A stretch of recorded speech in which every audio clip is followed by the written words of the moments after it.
Hello UPSC aspirants, स्वागत है आपका यूपीएससी सक्सेस पॉडकास्ट पर। आज हम बात करेंगे NCERT class 11 fundamentals of physical geography के चैप्टर 2 पर, यानी पृथ्वी की उत्पत्ति और विकास। ये चैप्टर आप जानते हैं फिजिकल ज्योग्राफी के लिए एकदम बुनियाद है, हमारी धरती की पूरी कहानी। बिल्कुल, और इसमें हम शुरुआत से देखेंगे पहले की थ्योरीज क्या थीं, फिर मॉडर्न थ्योरीज क्या कहती हैं पृथ्वी और पूरे यूनिवर्स के बनने के बारे में। हाँ, और फिर तारे कैसे बने, ग्रह कैसे बने। जी हाँ, स्टार फॉर्मेशन, प्लैनेट फॉर्मेशन, और फिर आएंगे हमारी पृथ्वी पर, उसका एवोल्यूशन कैसे हुआ, स्थल मंडल, वायुमंडल, जलमंडल, और एंड में सबसे जरूरी जीवन की उत्पत्ति। करेक्ट। तो चलिए शुरू करते हैं। सबसे पहले पृथ्वी की उत्पत्ति के शुरुआती विचार क्या थे, अर्ली थ्योरीज। देखिए, सबसे पॉपुलर शुरुआती तथ्य था नेबुलर हाइपोथेसिस। पहले इमैनुअल कांट ने दिया था, फिर 1796 में लैपलेस ने इसको कह सकते हैं रिफाइन किया। अच्छा, क्या था इसमें बेसिकली? मोटा मोटा विचार ये था कि ग्रह जो हैं वो सूर्य से जुड़े गैस और धूल के एक बादल से बने, जो धीरे धीरे घूम रहा था। एक क्लाउड ऑफ मटेरियल था बेसिकली। ओके। पर शायद इसमें बाद में कुछ चेंजेस भी किए गए थे। हाँ बिल्कुल, 1950s में ऑटो श्मिट रशिया से और कार्ल वेससेकर जर्मनी से इन्होंने इसको रिवाइज किया। उन्होंने कहा कि सूर्य एक सोलर नेबुला से घिरा था। सोलर नेबुला मतलब? हाँ, इसमें मेनली हाइड्रोजन और हीलियम थी, साथ में धूल के कण भी थे। तो इन कणों के बीच फ्रिक्शन हुआ, कोलिजन हुआ, टकराव। हाँ, टकराव। उससे एक डिस्क जैसा चपटा सा बादल बन गया, और फिर एक्रेशन की प्रोसेस से, मतलब चीजों के जुड़ने से, ग्रह बन गए। अच्छा, और यूपीएससी के लिए इसकी क्या रेलेवेंस है? देखिए, प्रीलिम्स के लिए तो फैक्ट्स इंपॉर्टेंट है, किसने कौन सी हाइपोथेसिस दी। और मेंस के लिए ये समझना कि साइंटिफिक आइडियाज कैसे टाइम के साथ डेवलप होते हैं, कैसे इवॉल्व करते हैं। सही बात है। चलिए, ये तो हो गई अर्ली थ्योरीज। अब आते हैं मॉडर्न थ्योरीज पर। और सबसे पहले यूनिवर्स की उत्पत्ति। यहां तो बिग बैंग थ्योरी का ही नाम आता है। जी हाँ, द बिग बैंग थ्योरी, यही सबसे वाइडली एक्सेप्टेड है आजकल। इसको एक्सपेंडिंग यूनिवर्स हाइपोथेसिस भी कहते हैं। 1920 में एडविन हबल ने इसका प्रूफ दिया था। प्रूफ? किस तरह का प्रूफ? उन्होंने देखा कि जो गैलेक्सीज हैं, आकाशगंगाएं, वो हमसे दूर जा रही हैं, मतलब यूनिवर्स फैल रहा है। इसको समझने के लिए वो बलून वाला एग्जाम्पल देते हैं ना। हाँ, जैसे बलून फुलाते हैं तो उस पर बने डॉट्स दूर जाते हैं। एग्जैक्टली। लेकिन इसमें कैच है, बलून पर डॉट्स खुद भी फैलते हैं, पर गैलेक्सीज खुद नहीं फैल रही हैं। उनकी बीच की जो जगह है, स्पेस, वो बढ़ रही है। राइट। तो ये बिग बैंग हुआ कैसे था? स्टेजेस क्या थे इसके? देखिए, बिल्कुल शुरू में सारा का सारा मैटर एक बहुत ही छोटे से पॉइंट में था। एक टाइनी बॉल या सिंगुलर एटम कह लीजिए। उसका वॉल्यूम अनइमेजिनेबल छोटा था, लेकिन टेम्परेचर और डेंसिटी अनंत, इन्फिनिट। वाओ। फिर लगभग 13.7 अरब साल पहले इस टाइनी बॉल में एक भयंकर विस्फोट हुआ, एक वायलेंट एक्सप्लोजन, और उससे एक विशाल फैलाव शुरू हुआ जो आज तक चल रहा है। एक्सपेंशन जो अभी भी हो रहा है। हाँ, और इसी एक्सप्लोजन से कुछ एनर्जी मैटर में बदल गई। एक्सप्लोजन के कुछ ही सेकंड्स में बहुत तेजी से फैलाव हुआ, फिर थोड़ा धीमा हुआ, और पहले 3 मिनट के अंदर ही पहला एटम बन गया था। 3 मिनट में पहला एटम? और आगे क्या हुआ? फिर लगभग 3 लाख साल बाद टेम्परेचर थोड़ा गिरा, करीब 4,500 केल्विन तक। तब जाकर एटॉमिक मैटर बना और यूनिवर्स ट्रांसपेरेंट हो गया, मतलब लाइट ट्रैवल कर सकती थी। अच्छा, इसके अलावा कोई और थ्योरी भी थी? हाँ, हॉयल की स्टेडी स्टेट थ्योरी थी, जो कहती थी कि यूनिवर्स हमेशा से ऐसा ही था और एक्सपैंड करते हुए नया मैटर क्रिएट होता रहता है। लेकिन बिग बैंग के सपोर्ट में एविडेंस ज्यादा है। ठीक है, तो यूनिवर्स बन गया, एक्सपैंड हो रहा है। अब इसमें तारे कैसे बने, स्टार फॉर्मेशन? यूनिवर्स में शुरू में मैटर और एनर्जी एक जैसी नहीं फैली हुई थी, कहीं ज्यादा, कहीं कम। इससे ग्रेविटी में फर्क आया और मैटर इकट्ठा होने लगा। जहां ग्रेविटी ज्यादा थी वहां? हाँ, ये जो मैटर इकट्ठा हुआ, यही आगे चलकर गैलेक्सीज का बेस बना। और गैलेक्सी क्या है? बहुत सारे तारों का ग्रुप। राइट। तो तारा कैसे बना? प्रोसेस ये था कि हाइड्रोजन गैस के बहुत बड़े बादल बने, जिन्हें नेबुला कहते हैं। इन नेबुला के अंदर गैस के लोकल क्लम्स बन गए। ग्रेविटी के कारण ये क्लम्प्स और घने होते गए, टेम्परेचर बढ़ता गया और फिर शुरू हुआ न्यूक्लियर फ्यूजन। हाइड्रोजन से हीलियम बनने लगी। बस यही है तारे का जन्म।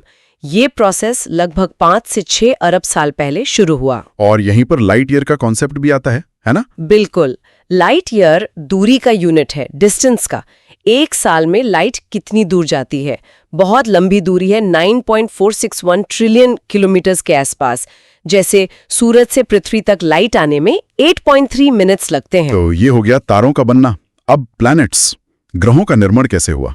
ये भी उसी नेबुला के अंदर ही होता है। तारे के आसपास जो गैस और धूल की रोटेटिंग डिस्क बनती है ना, हाँ, जो आपने पहले बताया था। उसी डिस्क में पहले गैस ठंडी होकर कंडेंस होती है, फिर छोटे छोटे गोल ऑब्जेक्ट बनते हैं। इन्हें प्लैनेटेजिमल्स कहते हैं। प्लैनेटिज्मल्स? हाँ, ये कोहेशन से बनते हैं, मतलब चिपक कर। फिर ये प्लैनेटेजिमल्स आपस में टकराते हैं, ग्रेविटी से जुड़ते जाते हैं और बड़े होते जाते हैं। इस प्रोसेस को अक्रीशन कहते हैं। अक्रीशन? तो प्लैनेटिज्मल्स जुड़कर प्लैनेट बन गए? एग्जैक्टली। बहुत सारे छोटे प्लैनेटेजिमल्स जुड़कर कुछ बड़े प्लैनेट्स बन गए। प्रीलिम्स में ये टर्म्स प्लैनेटेजिमल्स, अक्रीशन, ये सब इंपॉर्टेंट है। समझ गया। तो इस तरह हमारी पृथ्वी भी बनी। पर शुरू में तो ये बिल्कुल अलग थी ना? बहुत अलग। शुरू में पृथ्वी एक बंजर, चट्टान वाली और बेहद गर्म चीज थी। एटमॉस्फेयर भी था, पर बहुत पतला, H2 और He का। आज जैसी सुंदर नीली धरती बिल्कुल नहीं थी। और इसकी स्ट्रक्चर भी लेयर्ड है ना? अलग अलग परतें हैं। जी, बाहर से अंदर तक डेंसिटी बढ़ती जाती है। एटमॉस्फेयर सबसे कम डेंस, फिर क्रस्ट, मैंटल और कोर सबसे ज्यादा डेंस। तो ये लेयर्स कैसे बनी? यानी लिथोस्फीयर का विकास कैसे हुआ है? देखिए, पृथ्वी जब बन रही थी और उसके बाद भी काफी समय तक बहुत गर्म और कह सकते हैं वॉलेटाइल थी। अंदर टेम्परेचर डेंसिटी बढ़ने से और ज्यादा हो गया। इस गर्मी और ग्रेविटी के कारण एक प्रोसेस शुरू हुआ जिसे डिफरेंशिएशन कहते हैं। डिफरेंशिएशन? हाँ, मतलब डेंसिटी के हिसाब से मटेरियल अलग होने लगा। जो भारी चीजें थी जैसे लोहा, निकल, वो अंदर सेंटर की तरफ चली गई, कोर में।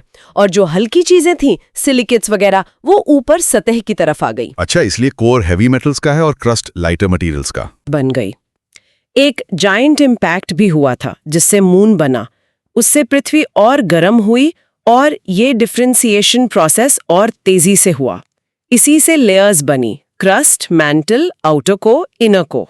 तो ये था लिथोस्फीयर का इवोल्यूशन। अब आते हैं एटमॉस्फेयर और हाइड्रोस्फीयर पर, हवा और पानी।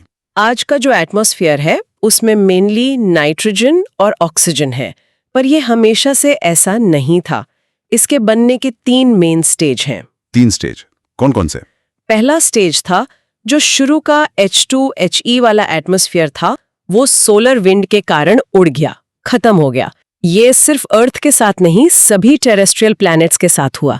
ओके, फिर? दूसरा स्टेज पृथ्वी के अंदर से गैसें बाहर निकली। जैसे जैसे धरती ठंडी हुई, अंदर से गैस और वाटर वेपर निकला। इसे डीगैसिंग कहते हैं। डीगैसिंग? क्या निकला इसमें? इसमें निकला water vapour, CO2, nitrogen, methane, ammonia. पर ऑक्सीजन, फ्री ऑक्सीजन बहुत कम थी, ना के बराबर। वोल्केनोस से भी ये गैसें निकलती रहीं। और तीसरा स्टेज? तीसरा स्टेज लाइफ से जुड़ा है। जब जीवन आया, खास करके जब फोटोसिंथेसिस शुरू हुई, तब एटमॉस्फेयर की कॉम्पोजिशन बदली, ऑक्सीजन बढ़ने लगी। अच्छा, और पानी कैसे आया? महासागर कैसे बने? हाइड्रोस्फीयर? वो उसी डीगैसिंग से जुड़ा है। जो वाटर वेपर निकला था, पृथ्वी के ठंडा होने पर वो कंडेंस हुआ, बादल बने, बारिश हुई। बहुत बारिश हुई होगी। हाँ, बहुत।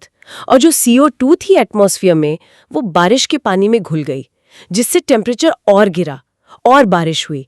ये सारा पानी धरती के गड्ढों में जमा हो गया और महासागर बन गए। कब बने ये महासागर? माना जाता है कि पृथ्वी बनने के लगभग 500 मिलियन साल के अंदर, यानी आज से करीब 4 अरब साल पहले। और फिर ऑक्सीजन कैसे आई एटमॉस्फेयर में? जब जीवन शुरू हुआ लगभग 3.8 अरब साल पहले। फिर फोटोसिंथेसिस इवॉल्व हुई करीब 2.5 से 3 अरब साल पहले। इससे ऑक्सीजन बनने लगी।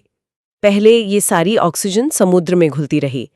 जब समुद्र सैचुरेट हो गए, मतलब और ऑक्सीजन नहीं घुल सकती थी? हाँ, तब ऑक्सीजन एटमॉस्फेयर में आना शुरू हुई। ये हुआ लगभग 2 अरब साल पहले।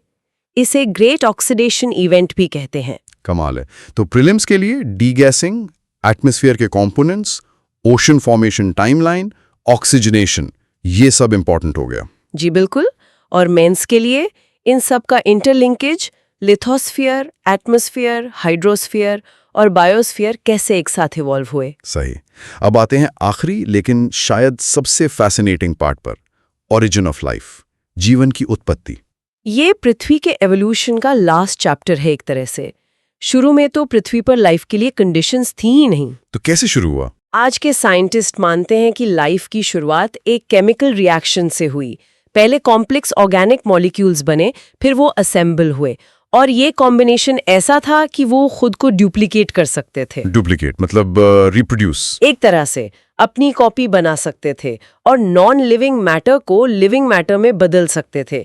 इसको अबायोजेनेसिस कहते हैं। इसके क्या प्रमाण है, एविडेंस? सबसे बड़ा एविडेंस है फॉसिल्स, पुरानी चट्टानों में जो जीवाश्म मिले हैं। कुछ माइक्रोस्ट्रक्चर्स मिली हैं जो आज के ब्लू ग्रीन एल्गी से मिलती जुलती हैं, और वो 3 अरब साल से भी ज्यादा पुरानी है। तो लाइफ कब शुरू हुई लगभग? माना जाता है कि लगभग 3.8 अरब साल पहले शुरू हो गया था प्रोसेस। तो ये था पूरा सफर। बहुत ही कॉम्प्लेक्स और फैसिनेटिंग जर्नी रही है हमारी पृथ्वी की। हाँ सच में।